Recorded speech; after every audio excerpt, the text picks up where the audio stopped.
page 37, we start with the Gemara on page 36b, 2 lines from the bottom of the page. The Mishnah tells us that if someone deliberately, knowing that he is wrong, knowing that he is doing something in violation, but he anyway swore a false oath of deposit, so they say that he needs to brings back first of all the deposit itself, then chamishit, it's 1/5, and in addition needs to bring a guilt offering, it's called asham, as act of the atonement.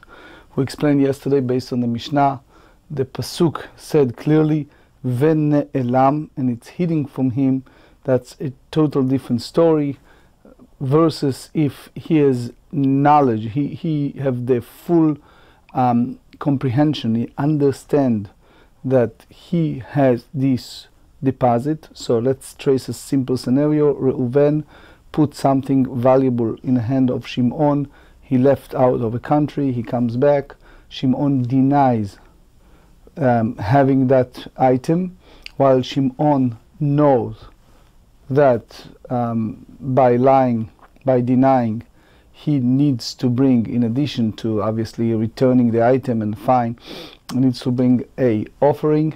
Here is the chidush. The Mishnah tells us that he needs to bring this offering, that the comprehension of and the knowledge, Adam she'yada bezadon, if a person knowing, full knowledgeable, and he knew that he needs to bring an offering, and he brought it, so that's atone for him.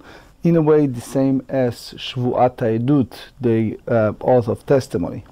So here, Rav Acha bar Huna, Rav Shmuel bered Rabba bar Chana, Rav Yitzchak bered Rav Yudah Tanu, Shvuot bei Rabba. They study in the academy, in the school, the yeshiva of Rabba.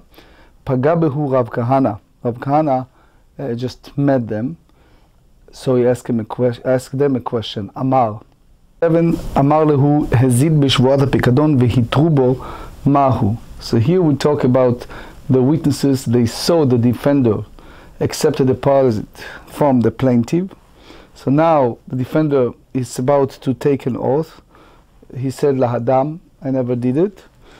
And the Ritva explained that since the witnesses prior to that event, they confront him and warn him not to take an oath.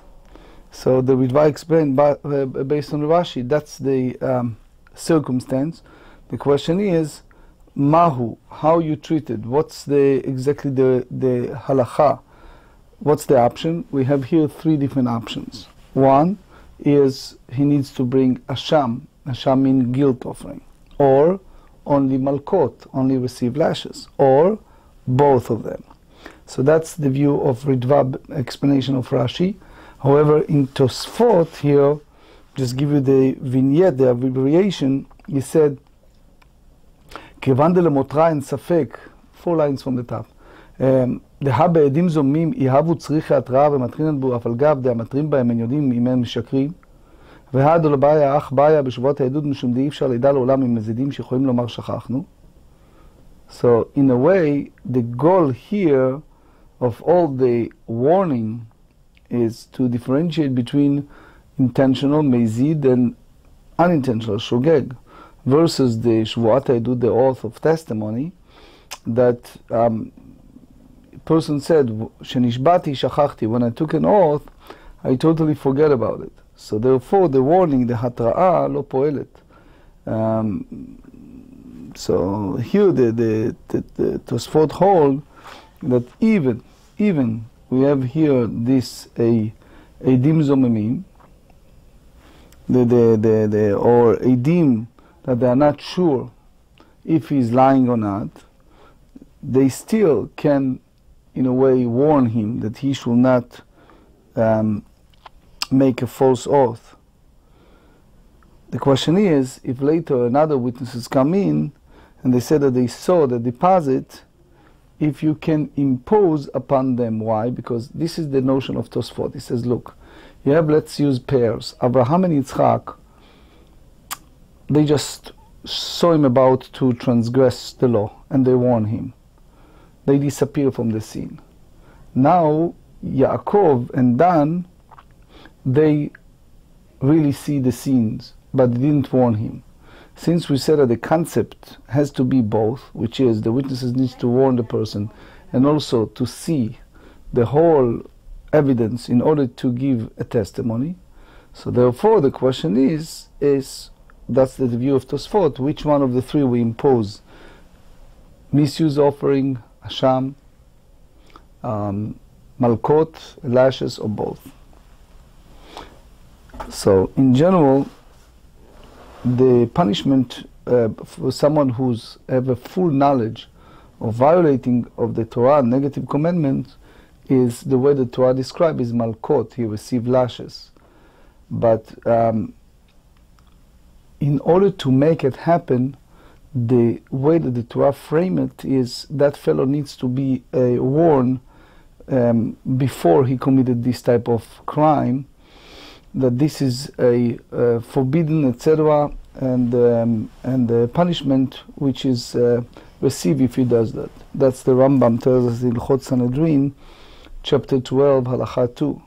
So here the question is if the penalty of the lashes is or not acceptable in a situation that one who pronounced a false oath of deposit. So swearing a false oath of deposit is transgression of the negative commandment. So therefore we receive Malkot. But nevertheless, in the case of the oath deposit, Shavuot Pikadon, the Torah take very rare, unusual steps. They basically require the offering in its knowing transgression. So that here's the question: what's the real difference? Whether the offering might take the place of Malkot or not, or you impose both. So the Gemara said, "Kevan de chidushu," but this is since it's a novelty, it's something new we didn't know. That the Torah said that in the law of deposit we should do it. The Bechol Torah, the entire Torah, lo ashkechan, we didn't find mezid the maitei korban, someone who does something like that, needs to bring an offering. So the truth is not only in the Torah, you see it also in the Gemara in Tractate Shevuot, page 9. They mention another 3 different violations that the person needs to bring a korban. But Chatam Sofer explained that in the majority of the places in the Torah is the case. And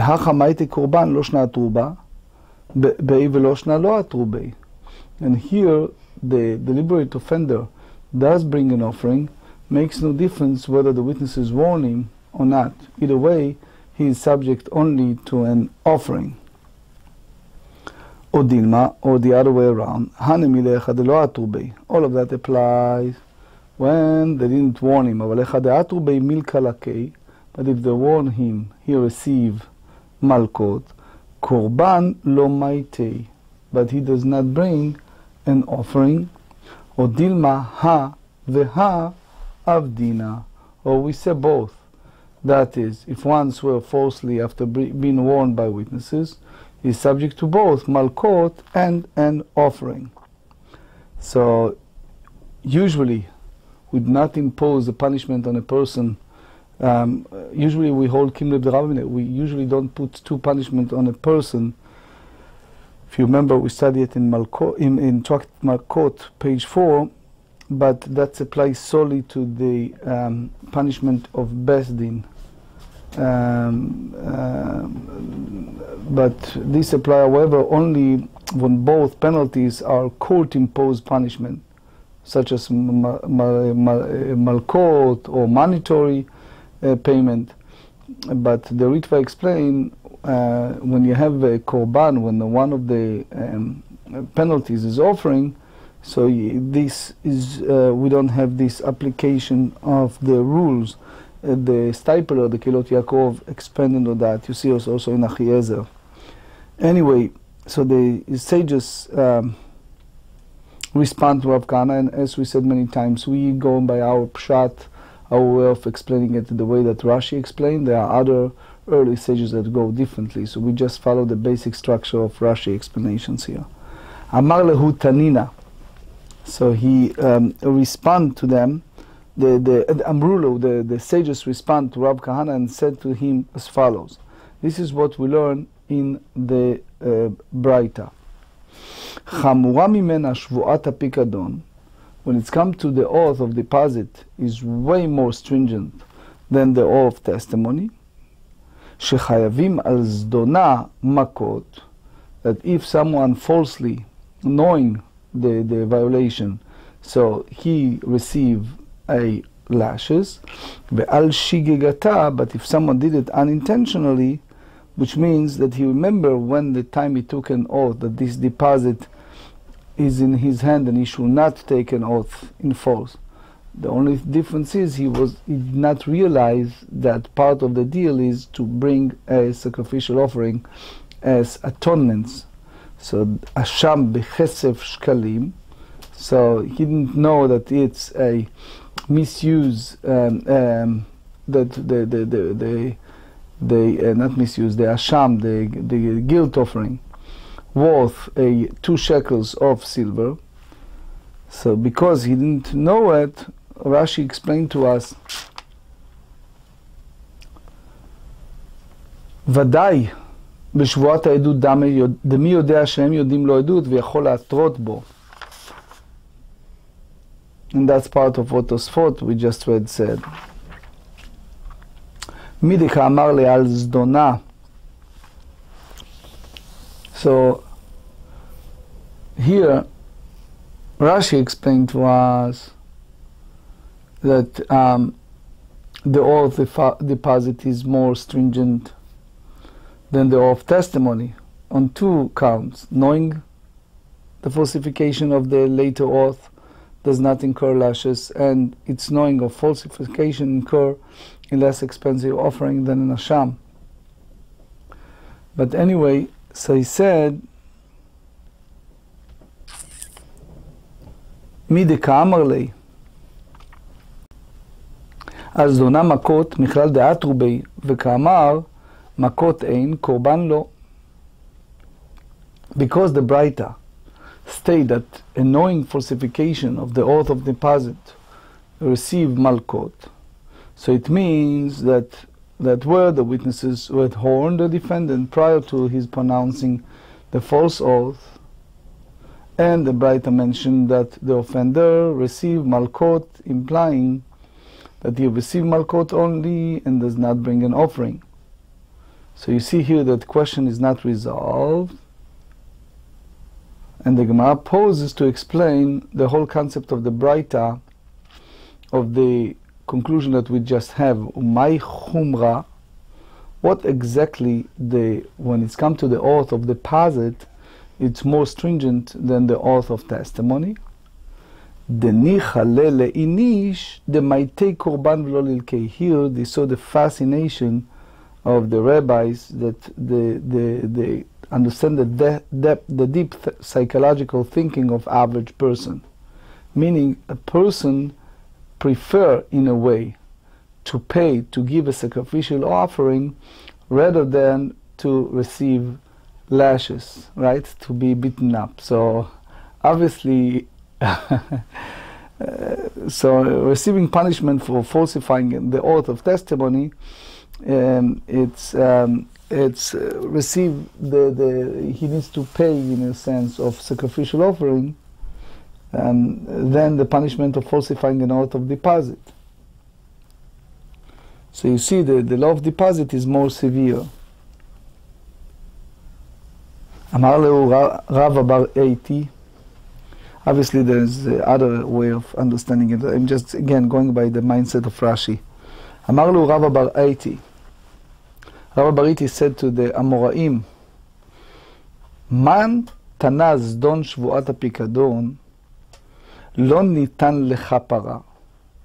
Who is the Tana that taught that knowing falsification of the oath of deposit is not giving to atonement by way of an offering? Who is that? Rabbi Shimon. That's what we learn on page 34. Why? Because what Rabbi Shimon said, the Torah did not compare intentional the same as unintentional when it's come to the law of deposit. Which means most of the time when people needs to pay for stealing, it's in a way for unintentional act. versus intentional, he should never be able to bring a korban offering, even they not forewarn him. According to him, when someone did intentionally, when it's come to the oath deposit, it's not the difference between that one that any violation that occurred any place in the Torah. So therefore, if they warn him, he'll receive lashes and is not bringing a sacrificial offering. However, aval le Rabbanan. However, but if when it's come to the sages that disputed Rabbi Shimon, and they hold that with the law of the oath of deposit, they have a sacrificial offering, even it was intentional, as the Mishnah said, even when they not warn him. Korban name maite. So they said that one who deliberately swears, such as a false oath, he also needs to bring an offering. Rabbanan korban name maite. It's another version in Rashi. The Rashba, Ritva, Tosfot Rosh, Migash. That's the way they see it. It's in addition to lashes, he bringing an offering. Another rejection. Amar lu Rav Kahana, bar mina de'ahi. Leave alone this proof, because that discussion is not helping to our discussion here. The anat taninala, for the way I taught this braita, v'hachet taninala, and this is how I have taught it. Echad zdona, v'echad shigegata, regardless if it was intentional or not intentional.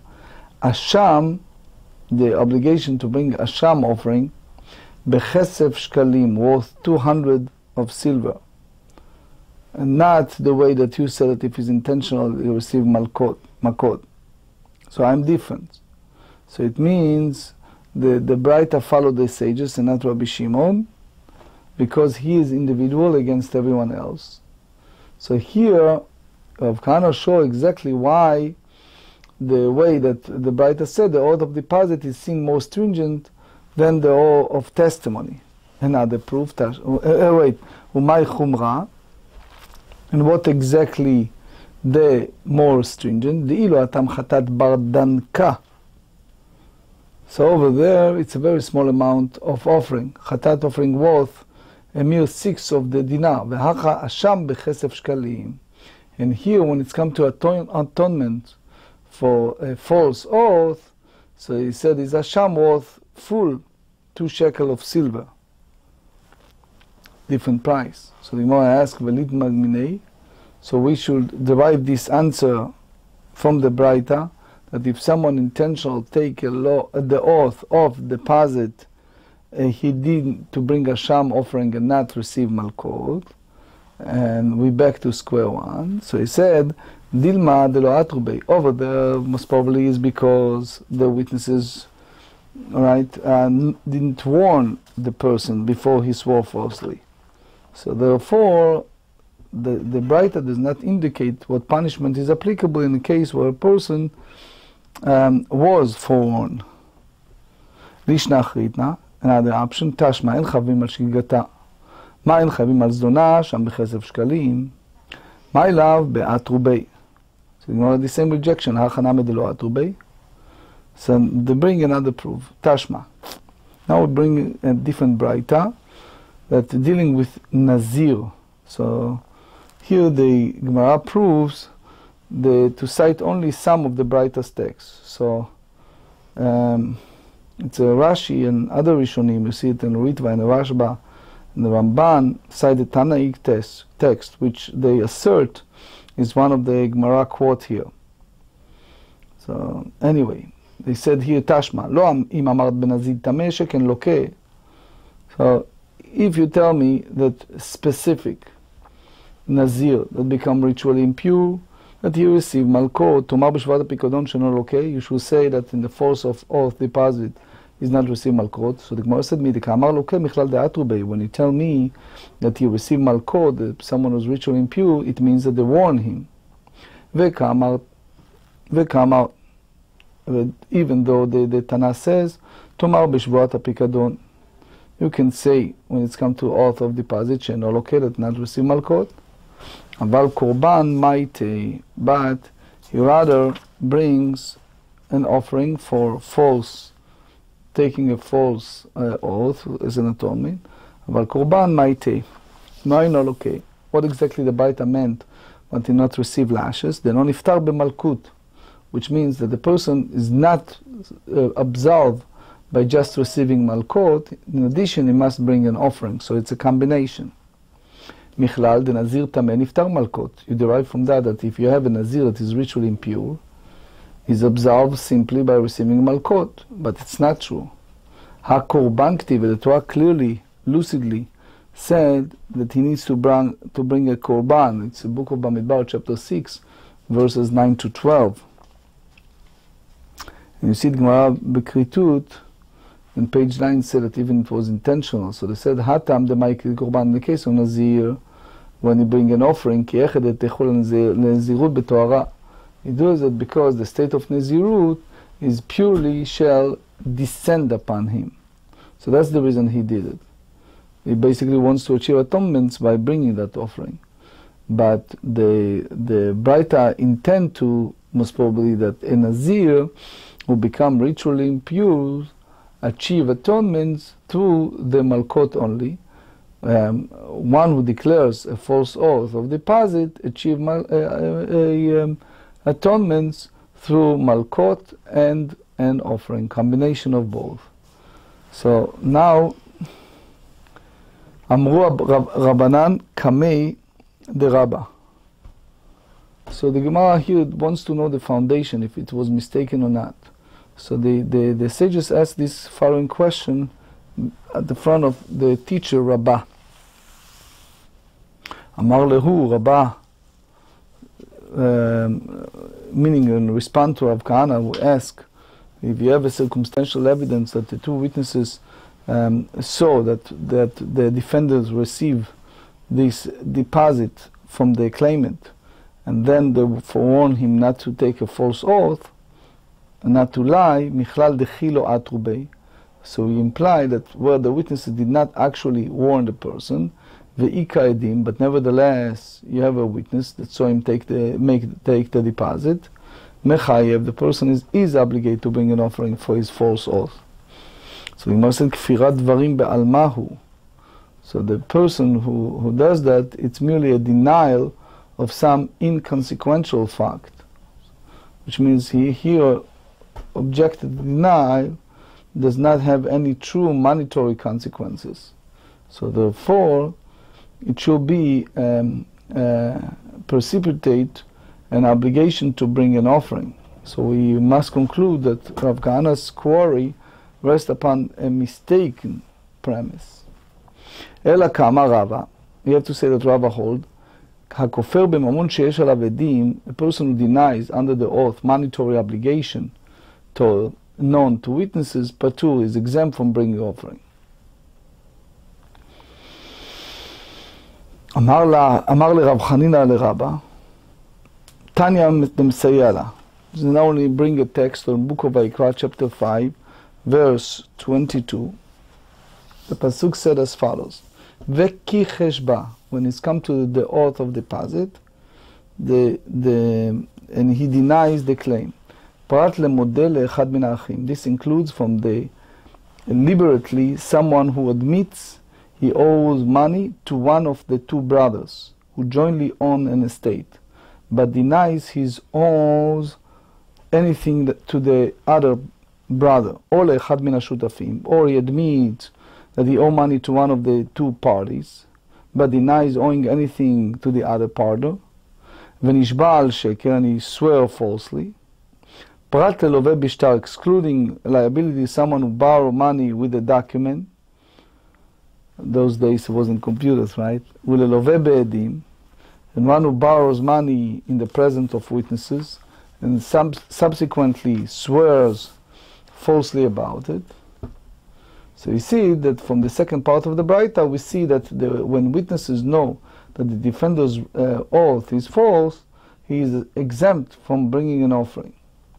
That basically conforms the Rabbah ruling אומר לאי משום מה לא תסייעינן, ואומר לוויתי ולא לוויתי בעדים, ולא לוויתי בשטר. ממאי? מידי כאמר, because the first part of the Leviticus teach וכיחש בה, and he denied the claim.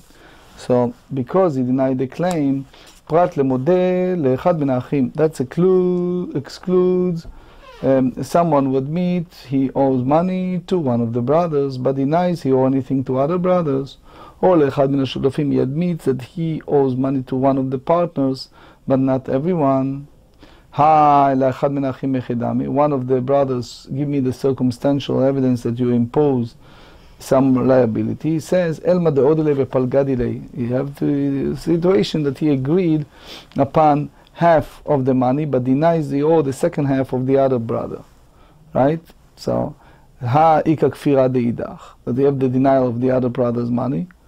So, which is liable. Elalav mideamrele matavinan yazavt. You borrow a sum of money from the two of us.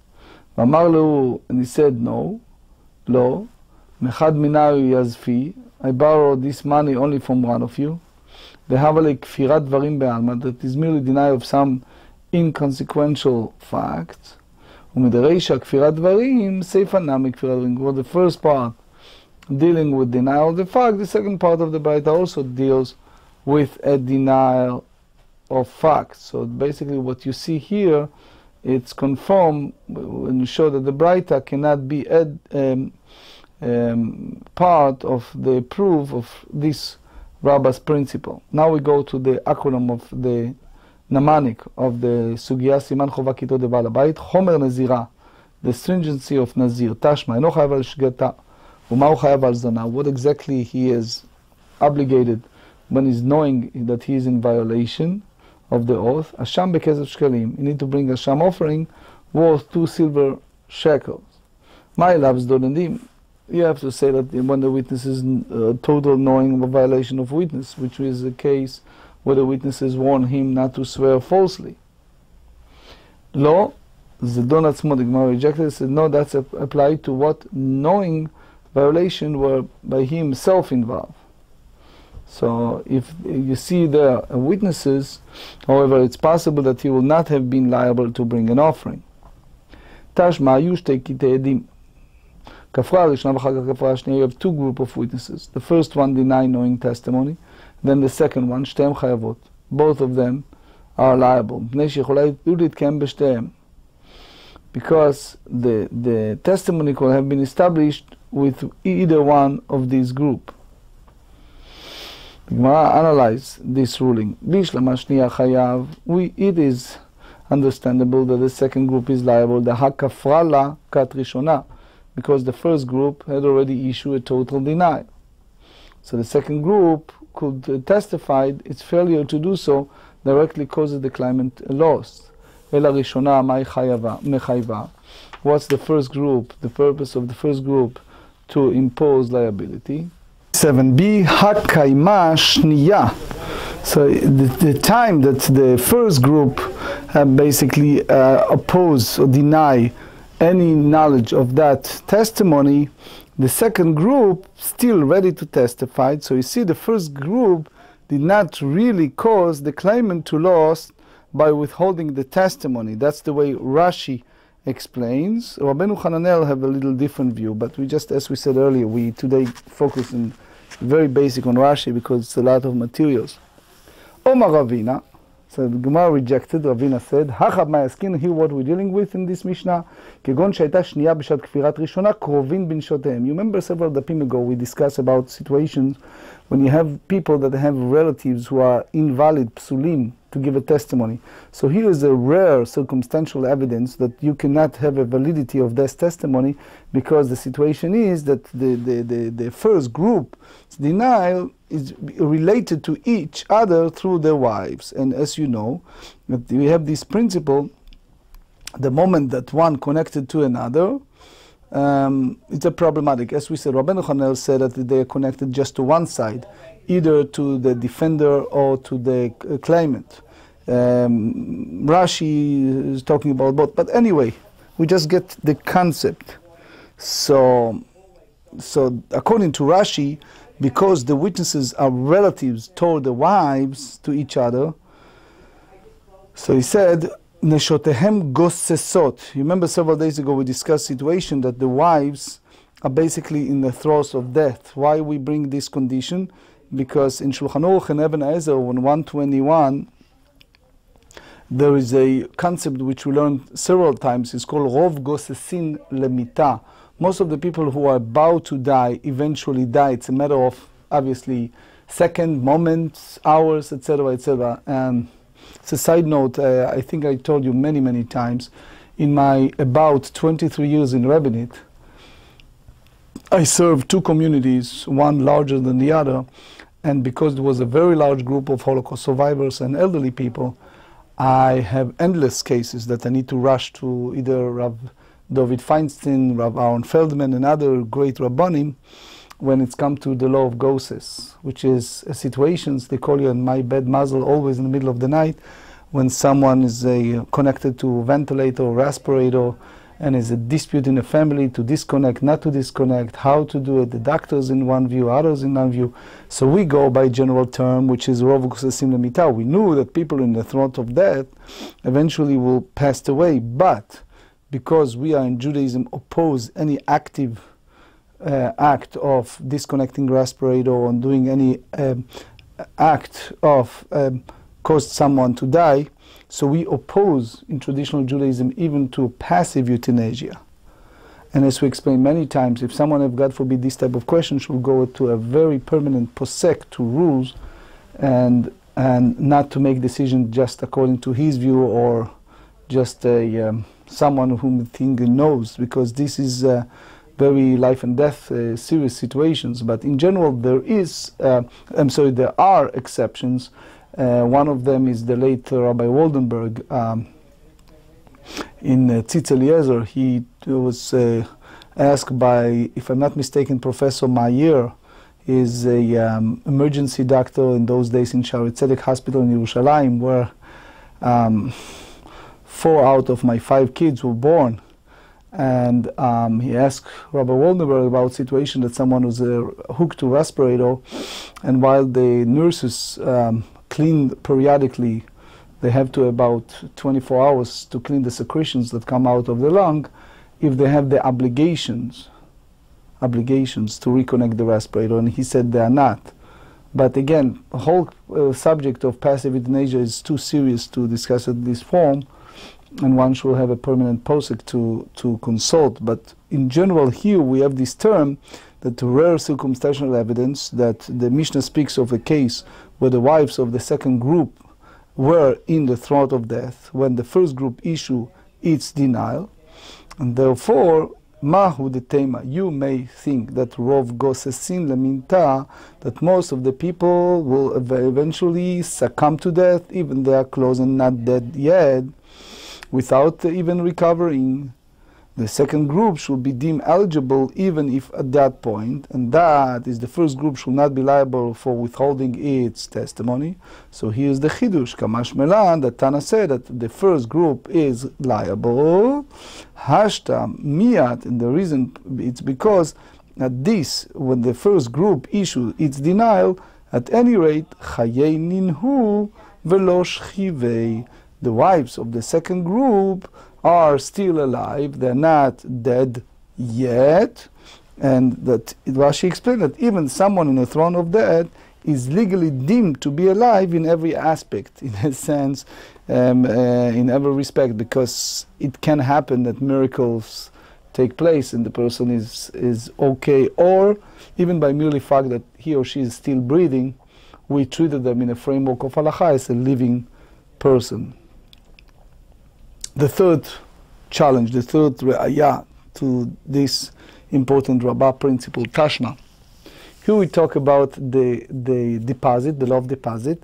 Baal habayit shetan tanat ganav v'pikadon. You have a householder who claimed that the deposit he was safekeeper was stolen. So imagine you go to a hotel, and you ask for a deposit, right? Deposit box. They let you use the deposit, right? So they are the basically householder. You come back, it happens to a friend of mine, he went to Manila in the Philippines years back. and he went whatever it is to do whatever he needs to do. And he come back to that hotel. They claim that it was a big robbers, and they stole his box with passport, with money, with everything, but it was in that deposit box. Now, that case was kind of different because, if in my best recollection, he said that he pays for the deposit box. Or part of the deal in some hotels, you get a room and you get free deposit box. But here, in this case, we treated the household was total shomer chinam. He didn't get paid to watch over. And he said that, I don't know what happened. So by halakha, we learn it many times. One of them, is on page 49, the last page of this masechet, that shomer chinam is obligated to pay when it's a, if it was the deposit that lost or wounded as a result of his negligence.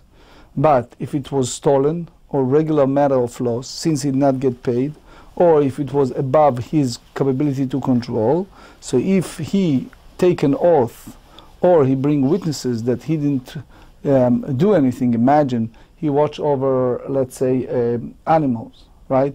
And suddenly it was a hurricane or strong winds, and they open the door and the animal run away, you can't catch them, right?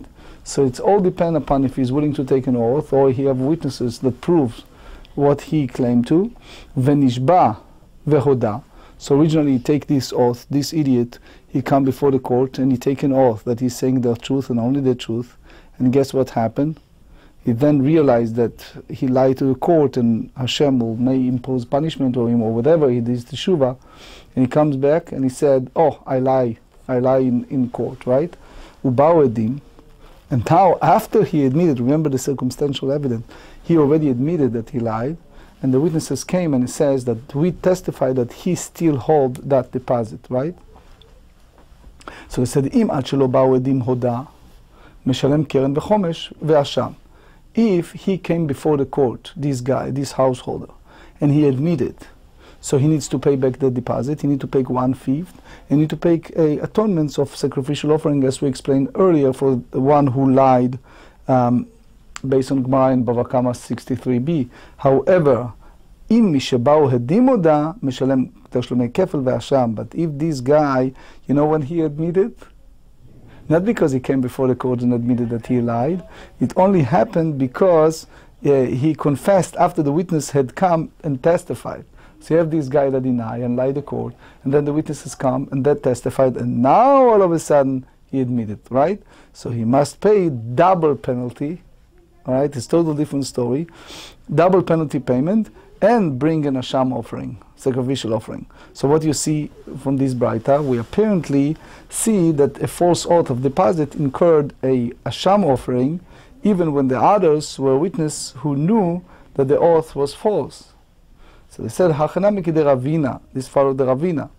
The time that the householder take an oath, he swore, the two witnesses were ineligible to testify since they are married to sisters or something like that. In that sense, later, however, one of the sisters died, and the witnesses become eligible. So at which time, this is a rare circumstantial evidence, they came to court to testify. So the defender's denial is therefore considered significant. For at the time he swore, there was no legally acceptable witnesses who knew his claim to be false. אמר לרבינו לרב אשי, תשמע, חמורה ממנה שבועת הפיקדון, the oath of deposit is way more stringent than the oath of testimony, שחייבים על זונה מכות ועל שגרה, שם בכסף שקלים, as we said earlier, that if he did intentionally, he received lashes, and if he did unintentionally, so it's a asham, you need to bring the asham purchase with 2 shkalim of silver, which, as we said, that's the difference when it's a variable offering, that you can pay little for that. Because he said he received malkot, it means that you have witnesses, there were witnesses who know the defender owes the money. So we said it was unintentional, he need to bring 2 shekel of silvers. So what we see, that the whole asham offering is brought even when there are witnesses who can contradict the defender's oath. אמר לו רב מרדכי לרבינה, so Rav Ashi, basically he responded them, bar mina de'ahi, leave alone this braita. Why the ha? אמר לו רב כהנא.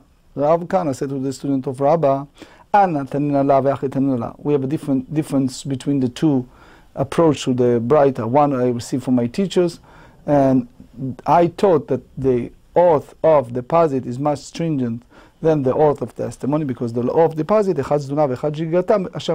regardless if it was intentional or unintentional, the person needs to bring a sham offering purchased with 2 shekels of silver. So here, Rav Kahana version of that braita does not mention malkot whatsoever. So therefore you have no reason to believe that the braita speaks in a case involving witnesses at all. Tashma. Now we go to the last proof against Rabbah.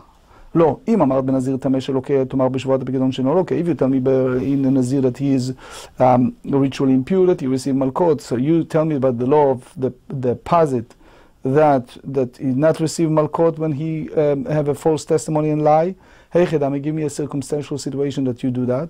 If you don't have 2 witnesses that they warned the Nazir, they knew that he became ritually impure intentionally. Amai, okay, why he received malkot? You have to say obviously that it is in witnesses. He's not received malkot, but he does bring an offering. So you see here a proof that if one swears a false oath of a deposit, he is obligated to bring an offering, even if it was known to witnesses that the oath was false. So tuvta de rava tuvta. Remember we said many times in the Talmud, when you have repetition of this, for example, here is the refutation is the final. So they said like shma mina, right? Tuvta de rava tuvta. That's the refutes rava principle. It means that total rejection of his views, and it's like, how do you say it in a secular court? The case dismissed. So you basically say that the maskana, the conclusion that you don't follow halakha is Rabbah. The one who denial money that have witnesses, he needs to bring an offering. And you go back to the issue of Rav Kahana. The truth is the Sefer HaChinuch hold that he received malkot. Minchat Chinuch have a big discussion on that. You see also the Rambam in Shevuot chapter 7, Halakha 8, and way more in Halakha. There is a book called Emet LeYaakov that expanded, but obviously we running out of time. Rabbi Yochanan Amar. Rabbi Yochanan said. So here we talk about another Amora that bring alternative view, which is if someone deny money that have witnesses or other proof. Amar Rabbi Yochanan Amar, כופר ממון שיש עליו עדים חייב, בשטר פטור. So if someone denies under the oath a monetary obligation known by witnesses, so he's obligated to bring an offering for his false oath. But if he denies obligation written in document, he exempt from bringing a sacrificial offering. Omar Rav Papa Maitame, the Rabbi Yochanan. What's the rationale of the Rabbi Yochanan's view? Why does he distinguish between witnesses and a document? Edim avide demaite, shtar manach. So he said shtar manach. So if it's come to witnesses, guess what's going to happen? They being human. So human, what does that mean? They are prone to death. One day they're going to die, right? So if that's theirs, so either we don't accept them for some reasons, or they cannot come to a bet din, etc., etc. Versus if you have a document is document. It's a inanimate object lying here, and it endorses, and it's unlikely that the defender denial will ever be damaging. Omar Rav Huna brother Rav Yeshua Rav Papa shtarena me'avid murkas. Have some situation with the document that being lost, misplaced. It can happen. So he said, "Ala Amar Rav Huna brother Rav Yeshua haynu tamed Rabbi Yochanan mishum da'av shtar shi'abud karkaot. En mevim korban al kfirat shi'abud karkaot." So he said that when it's come to this, the document represent a lien on the one who borrows land, would not bring an offering for denying a lien on land. So obviously there is a lot to expand on this. You see it in the Mefarshim, you see it in particular, there are the Chidushei Rabbi Chaim Halevi in Hilchot Ishut, chapter 16. You see many more Mefarshim, Nachlat David, many other Mefarshim, what exactly happened here. Because the kfirah, the denial, it's basically applied to the money that was borrowed, right? And because it's applied to the money borrowed, then the Ktsot HaChoshen in 87 said that when you have a situation of claim that have a lien on the property, so it's equivalent to a claim regarding to land itself. So we're going to study Mitzvah Shem on page 42, the Mishnah, that tell us that there is no obligation to swear when it's come to a claim involving the land. Rashi brought it up. So because that the oath does not precipitate an obligation to bring an offering. But as we said, that there's a lot of challenges on this. Rashi, you see, for example, the Or Sameach in Chok Zerav Avedah, chapter 8, and many more. The problem with that is an oath of deposit can be voluntarily oath. So why should an oath of deposit regarding land be treated any differently than an oath of deposit regarding anything else? So Torah Chaim, Rashba, Ramban, so much to talk about this. But anyway, let's continue. So he said, Itmar. So we learn in the Braita, Mashbi'a Yedei Karka, if a plaintiff adjures, witnesses that they have no knowledge, his title to some land. Pliga bar Rabbi Yochanan Rabbi Lazar. This is the disputation between Rabbi Yochanan and Rabbi Lazar if the witnesses are obligated to bring an offering because they make a lie, that they took a false testimony which wasn't a truth. Chad Amar Chayab, obviously we said many times, when you have Chad, it's usually go by the first one, so we assume that that's Rabbi Yochanan. So the first, Chad Amar Chayav, the one said that he need to bring an offering. The other one said, Chad Amar Patur, that he is exempt. Now we elaborate. Tistayem, so you can conclude. The Rabbi Yochanan, the Amar Patur, you go just the other way around. That Chad Amar, the first one is Rabbi Lazar, the second one is Rabbi Yochanan. Rabbi Yochanan אמר פטור, מדקאמר רבי יוחנן כופר ממון שיש עליו עדים, חייב, שטר פטור, וקרבונה בדרבי יהושע. תסתיים. So Rabbi Yochanan was exempt them. Just chad is just the other way around, that most of the time we go. And it means that that's basically retroactively you understand that the one who said that they witnesses are exempt from bringing offering is Rabbi Yochanan. We try to juxtapose the two disputation between, meaning the disputation here between Rabbi Yochanan and Rabbi Lazar, match the disputation between Rabbi Eliezer and the sages.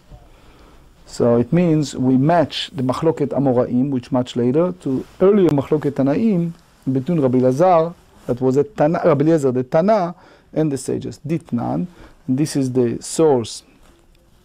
Or Masod Asher said the Tanya. Said Tanya, Agozel Sadeh Mechavero, Ushtafa Nahar. This is a sugya we learned many times. That one who steals a field from his fellow, and subsequently a river swept through the field, destroying everything in its path. Right? So you have a natural disaster over stolen property. Right?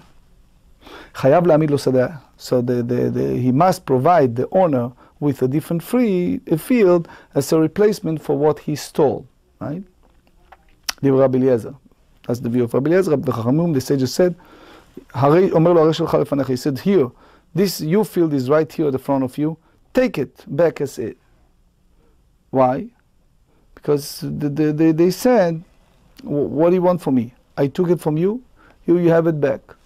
So, in a sense, is dispute between Rabbi Eliezer and the sages revolves around whether the legal sense land can be quote-unquote stolen at all, which means that there's really legally entered the domain of a trespassing intruder. Rabbi Eliezer holds that the land can be indeed be stolen, which means when the intruder forced the owner off his property, he at that moment incurred an obligation to return the land to the owner in its original condition, or to replace it with the land or money that equivalent to its value. That's the Tosfot. If the land he stole is subsequently ruined, so he must pay what the land was originally worth before it was flooded.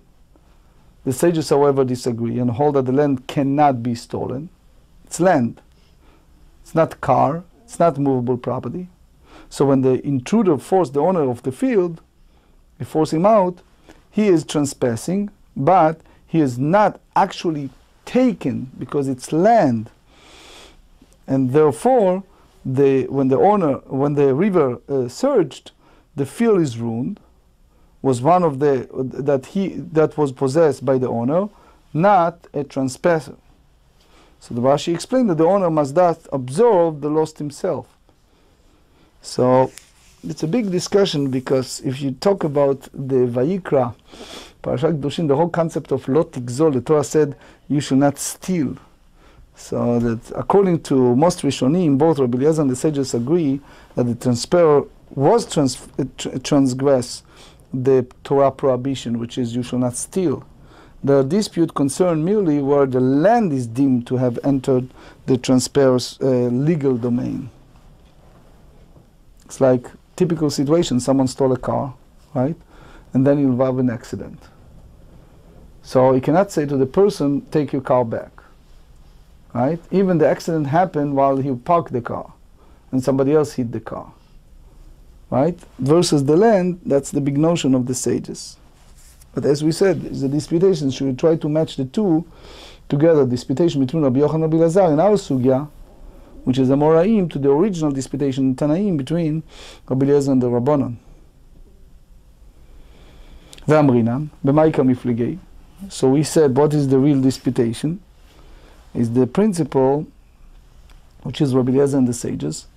Rabbi Eliezer darish ribuy u'miyutei, v'Rabbanan darish klali u'pratei. Rabbi Eliezer expounds scriptural phrases in the method of amplifications and limitations, which we explained many times in the past. And the sages hold that the phrase method of generalization and specifications, that's one of the principles of Rabbi Ishmael that we learn at length on page 4b.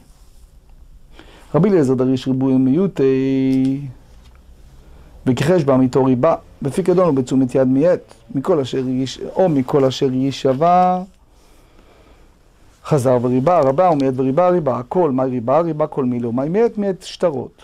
ורבנן דרשי כלל לעופתי, וכיחש בעמיתו כלל, בפיקדון ובתשומת יד או בגזל, פרט, או מכל אשר יישבע עליו, חזר וחלל, כלל ופרט וכלל, אי התדנק לה כאין הפרט. מה הפרט מפורש, דבר מתעטל בגופו ממון, of course, דבר מתעטל בגופו ממון, which is the same way as we have a specific item in our case, that clearly things that are movable and have intrinsic value.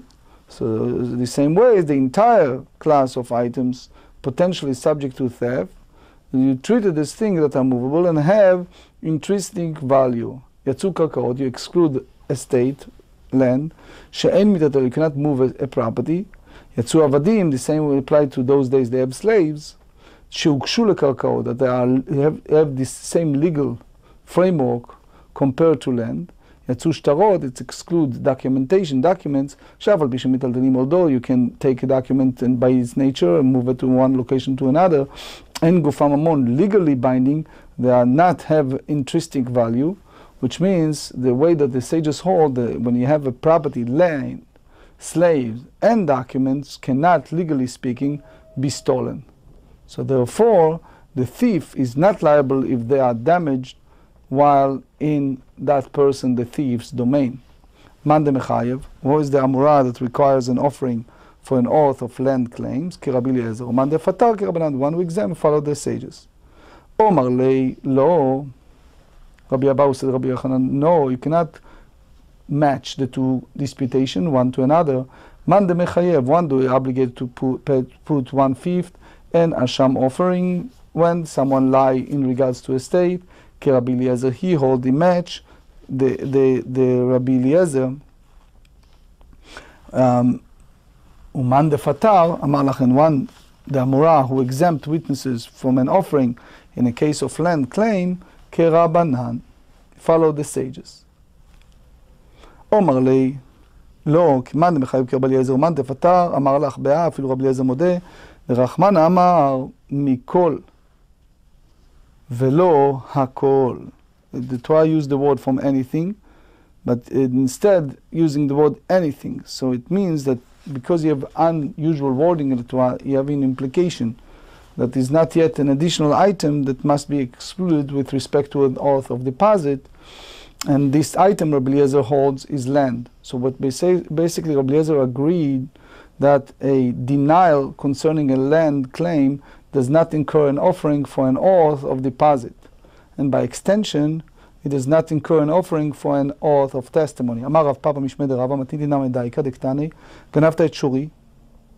A person said to another, you stole my ox. V'hu Omer, and the defender said, no, lo ganavti. Mashbiachani, take an oath. Amar Amen. He said, Amen. Chayav. So it's basically the defender is liable to bring an asham if he swore falsely. Vilu ganavte tavdi lo katane. But it's come to my servant, my slave. You did not. You have a different state. My tama. What can we suppose is learned from this? Lam mishum de eved itkash lekarkaot. It's not because slave is compared by Torah to land. Ven mevim korban, and we have the principle that one does not bring an offering. Al kfirat shi'abud karkaot, for denying under oath elino on the land, or denying land itself. It will seem that it's indeed the reason. So this support Rabbi Yochanan's position. Amar Rav Papi Mishmei de Rava, Eima Sefer. Look at the last part of the Mishnah. That's the basic principle. Kolam shalem al pi atzmo, whoever will pay money by his own admission to a given claim, chayav, is liable to bring an asham for swearing falsely concerning it. Ve'she'eno meshalem al pi atzmo, and whoever will not pay money through his own admission to a claim, patu, is exempt for bringing an offering for swearing falsely in his regard. That's the principle. General rule. Lavla tu eganavta et avdi. Does it mean to include a case where a plaintiff said, you stole my slave? So basically it means that the Tanai maintain that the person is liable to bring an offering for swearing falsely concerning slaves, in contradiction to what Rabbi Yochanan said. 8. So since you have two contradiction statements in the Mishnah, from the Mishnah, we have here the Gemara have a conclusion. Ela mehaleika lemashma mina. From this Mishnah, you cannot prove if the Halakha follow Rabbi Yochanan or Rabbi Eliezer that disputed it. So the Mahari ben Lev asked a question, and he said, why the Gemara said that you cannot prove neither one? You should take the diuk, the view of Rav Papi, that that general principle applies to a kfirat avadim, when someone denies when it's come to slaves, according to Rabbi Elazar, opposite than the view of Rabbi Yochanan. So you do not have any contradiction to what the Mishnah tells us that earlier, that ganavta et avdi, you stole my servant, because you can say that the Mishnah followed the Seifa, the last part. The way that Derech Mishnayot said that they bring the first din pashut, the basic foundation of the din, the halakha, and then they bring something that has more chidush, something new, lo zo av zo. So the explanation, you see it both in the Maharsha, you see it somehow in Yad Yehuda, you see it also in Mishnah Lamelech, Shar HaMelech, in Chot Avadim chapter 5. They said that Rav Papi knew that it's absolutely not vadai, it's not definite, that Ze Aklal, the general principle, come to bring a ribui of kfirah, of denial, when it's come to Avadim. Because there are many ways that people deny, that Mishnah not even wants to bother all the list of people who denies. It's the whole idea of his claim that it's a possibility that Mishnah wants to add in that language also kfirat avadim, and therefore we can reject the proof of Rav Papa by the merely fact that the Mishnah not mentioned earlier, you stole my servant, because that's basically indirectly alluded in the last clause of the Mishnah. So it means that if you accept the claim of Rav Papi, it's still not clear that the Mishnah disputed Rabbi Yochanan. As we said, you can see more on that in the book called Yad Yehuda, in Shar HaMelech Ilchot Avadim, chapter 5, Halakha 17, and obviously in our Sugya you can see it Marsha.